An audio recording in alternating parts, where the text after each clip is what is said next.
Hello, আসসালামু আলাইকুম প্রিয় ভাই ও বন্ধুরা, সবাই কেমন আছেন? আমি কাতার থেকে বলতেছি, কাতার প্রবাসী। তো আজকে আমি যে উদ্দেশ্যে এই ভিডিওটি তৈরি করব সেটি হচ্ছে বাংলাদেশের যারা রাষ্ট্র পরিচালনায় থাকে বা বর্তমানে আছে বা ভবিষ্যতে হবে, তাদের উদ্দেশ্যে কিছু কথা বলবো।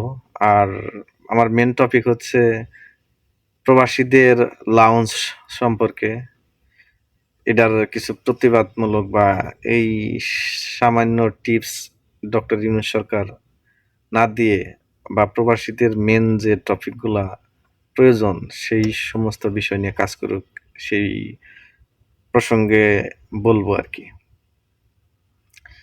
আসল করে বাংলাদেশের যারা দণ্ডাঢ্য বা বাংলাদেশের সংসদে যারা রাষ্ট্র পরিচালনায় থাকে, আমার মনে হয় কি তারা বাংলাদেশের সাধারণ জনগণের মানে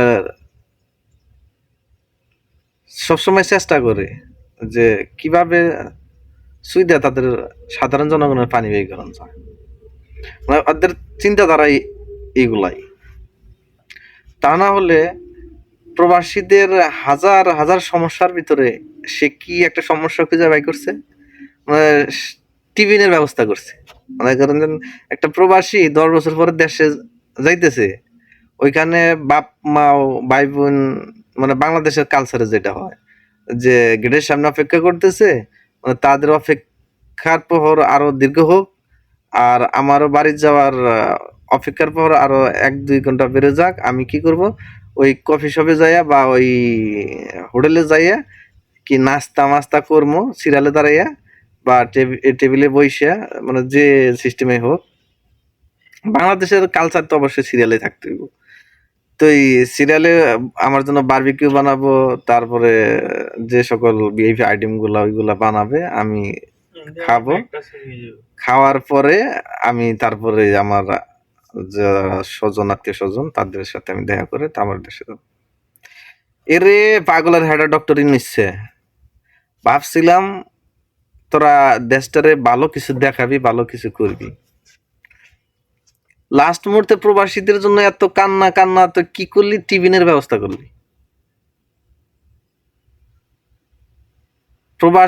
প্রত্যেকটা প্রবাসীদের বিদেশে আসতে হলে ঋণ করে আসতে হয়, যারা বিশেষ করে মিডল ইস্টে, যারা বিশেষ করে প্রবাসে এসে কাজ করার জন্য আসে।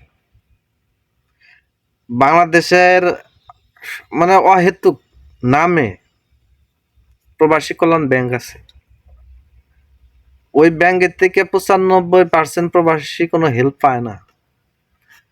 5 জন প্রবাসী পায়, তার ভিতরে ওরা আত্মীয় স্বজন ব্যাংকে চাকরি করে, তা না হলে ঘুষ দেওয়ার মাধ্যমে। মানে আমি 2-2.5 লাখ টাকা তুললাম, 50,000 টাকা ঘুষ দিতে হয়। আবার কতজনে ওই বাংলাদেশের ওই আগে বিদ্যুৎ নেওয়ার জন্য মানে বিদ্যুৎ অফিসে যাইতে যাইতে যাইতে 4টা 5টা স্যান্ডেল শেষ হয়ে যেত গা। বা জমিনের মামলা করলে এখনো আছে ওইটা, মানে মামলা করছি, মনে করো যে ওখানে 100 জোড়া স্যান্ডেল ক্ষয় হওয়ার পরে মানে ওই মামলা নিষ্পত্তি হয় কি না হয় ওইটা জানি না। মনে করে ওই রকম একটা পর্যায়ে বাংলাদেশ প্রবাসী কল্যাণ ব্যাংক। এই পেপার ওই পেপার, এই পেপার নিয়ে যাও, ওই পেপার নেওয়ার পরে এটা নাই ওটা নাই, হবে না ভাই, দেওয়া সম্ভব না। এখন হয়তো বা ওই লোকে জানে না কার 50,000 টাকা ঘুষ দিতে হবে, বা যে এই পেপার গুলা সংশোধন করতেছে বা আর এক পেপারের কথা বলতেছে, হয়তো বা হয়তো ভয়ে বলতেছে না, ভাই আমি আপনার 50,000 টাকা দেবো, আমার 2 লাখ টাকা। মানে সিস্টেম এইভাবে লস না, এখানে কাজ কর।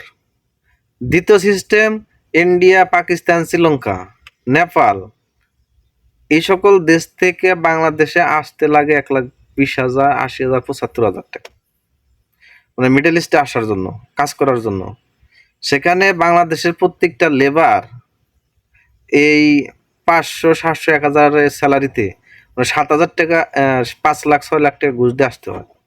মানে এই সকল লেবারের ওই 7 লাখ টাকা তুলতে 4 বছর 3 বছর 4 বছর চলে যেতেছে। এখানে তার অনেকটা সময় নষ্ট হয়ে যেতেছে। তো এই বিষয় নিয়ে কাজ কর, যা প্রত্যেকটা লেবার যেহেতু কাজ করার জন্য যাইতেছে, ভিসা মাত্র দামে বা ওই বিমান টিকিটে তারা যেন ওই দেশে যাইতে পারে। তা না কইরা কি বাহাল কইরা নিছে যে এতরে বিদেশ থেকে যায় এত একটা টিফিন করবো, আসার সময় একটু টিফিন করবো। মাদার চোদরা বন্ডামির কোনো সময় নাই, এই সিস্টেম নাই নাকি? আর পাসপোর্টের বিষয় সংক্রান্ত বা এদেশে মানুষ মারা গেলে বা যারা প্রবাসী পরিবার আছে চায় যে না মানুষটা জানে তো চলে আসে, আমরা যেন দেখতে পারি, এরকম কিছু সিস্টেম আছে। এগুলা দ্রুত, এগুলাতে এরকম সরকারের ঘাটতি বা সরকারের অনেক টাকা পয়সা খরচ হবে। এই যে টিবিনের নামে ডক্টর ইউনূস কি কইছে, আমরা এখানে ঘাটতি দেয়, এই বাইঞ্চ তোর ঘাটতি দিবার কইছে, তোর ঘাটতি দিবার কইছে কোন হালায়, তোর ওই সিস্টেমই করবার কইছে কারা? আদার্স তুই যে সিস্টেমে লস নাই সেই সিস্টেম কর। এটা করলে হাজার হাজার প্রবাসী খুশি এবং প্রবাসীদের ফ্যামিলিরাও খুশি। মন চাইলো 70,000 টাকা খরচ কইরা প্রবাসে আসলাম, আইসা ভাল লাগলো না, দেশে গেলাম, আবার ভালো একটা কোম্পানির বিষয় টিষয় নিয়ে দেশে যায় আবার নতুন করে আসলাম। কামের কাম নাই, কাম বন্ধ, আর বাইঞ্চ ধরানো এই মাইক নিয়ে মিডিয়ার সামনে বড় বড় কথা বন্ধ।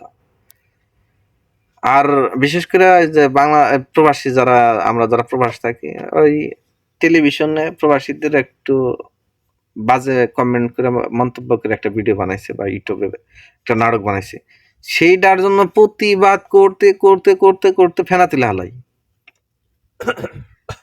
যেটা প্রয়োজনীয় কথাবার্তা, ওরা বিভিন্ন দেশে প্রবাসী ইউনিট গুলো আছে, এরা কি এদের কোনো কাম নাই নাকি? এরা কি ইউনিটের কাম কি ওই ওই হাসিনা খেদানের জন্য এই জয় বাংলা করে তোমার এইগুলা নাকি? প্রবাসীদের স্বার্থে, প্রবাসীদের প্রয়োজনে এটা করতে হবে। প্রত্যেকটা সরকার, প্রত্যেকটা গভর্নমেন্ট স্বীকার করে প্রবাসী আয়ের মাধ্যমে বাংলাদেশ চলে, বাংলাদেশের উন্নয়ন সমৃদ্ধির কাজে লাগে। তো কেন প্রবাসীরা কেন তাহলে এত ওই ঝামেলার ভিতরে থাকে?